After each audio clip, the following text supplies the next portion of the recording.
It's hard to imagine something as mindlessly joyous as a holiday parade turning into the scene of a mass casualty event. But that's where we are.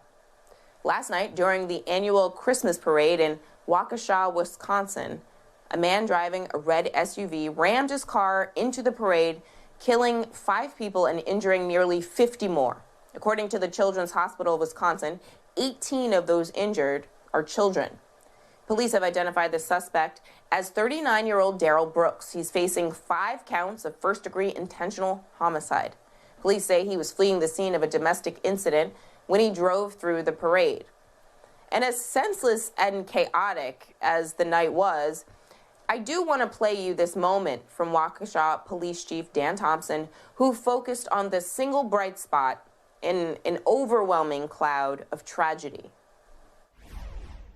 Minutes after the incident occurred, I responded to the scene, and what I saw out of chaos and tragedy was heroes. First responders and the community coming together and working together on triaging victims, the fire department, working in partnership with the fire department, getting these victims to the hospital. Joining me now is Alan Kind. He's a middle school teacher in Waukesha and was at the Christmas parade Sunday night. Alan, first of all, how are you doing? How are you holding up? Physically, I'm totally fine. I'm emotionally shaken, as is my family. I understand you were there at the parade with your family. How are they doing? I think they're doing okay as well. My 2 young boys did not witness exactly what I did. They saw victims on the ground being treated, and I'm glad that they didn't see quite the horror that I witnessed last evening. I know this event was tragic, and it's hard for me to even ask so close to your trauma, but do you mind breaking down what you saw yesterday? What happened? Well, my family and I, we were standing on the side of the road, what we believed was the end of the parade, and out of my peripheral vision to the right, I noticed a car swerving erratically and making its way over towards my side of the street. The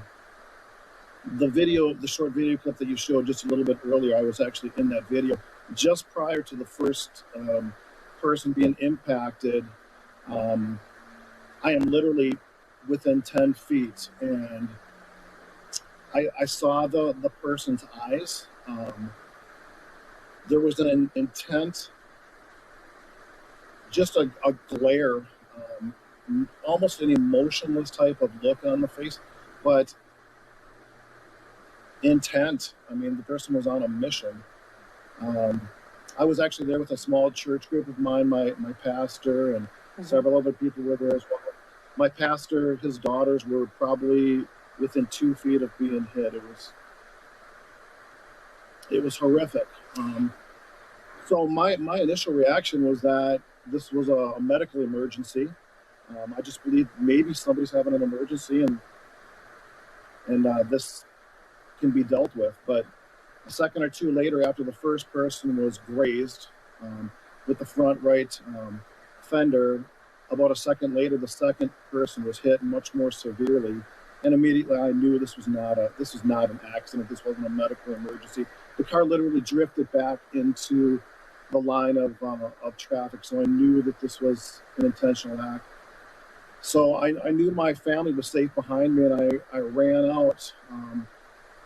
Upon my first inspection of the first person on the ground, I made a judgment decision that person was not seriously injured. So I walked I ran 20 feet additionally, where I saw a young boy bleeding from the nose and the mouth, and I asked him where the majority of his pain was coming from, and he said he didn't say anything. He couldn't talk, but he was gesturing that it was from his abdomen area. And I said that if you can, I'd like you to move onto your side. I didn't want him to choke on his own blood. Within a half minute later, trained medical people came on the site and said that we need to step back. So that's about it. And as you described, you jumped so quickly into action to help people who were visibly injured. What made you act so quickly? What pushed you to act so fast? I believe I did what any decent human being would do. I'm a father, and had that been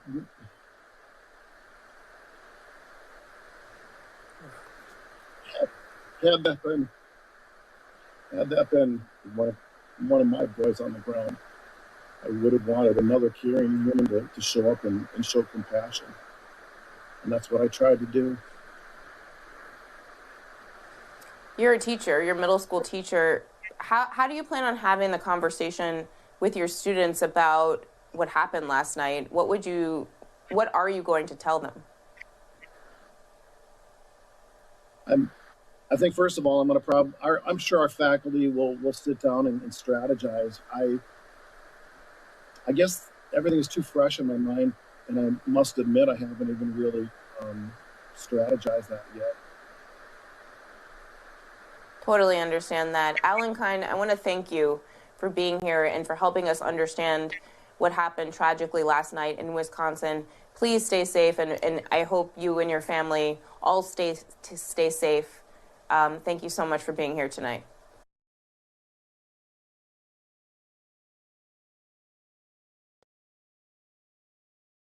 Hi, I'm Zerlina Maxwell. Thanks for checking out our channel on YouTube.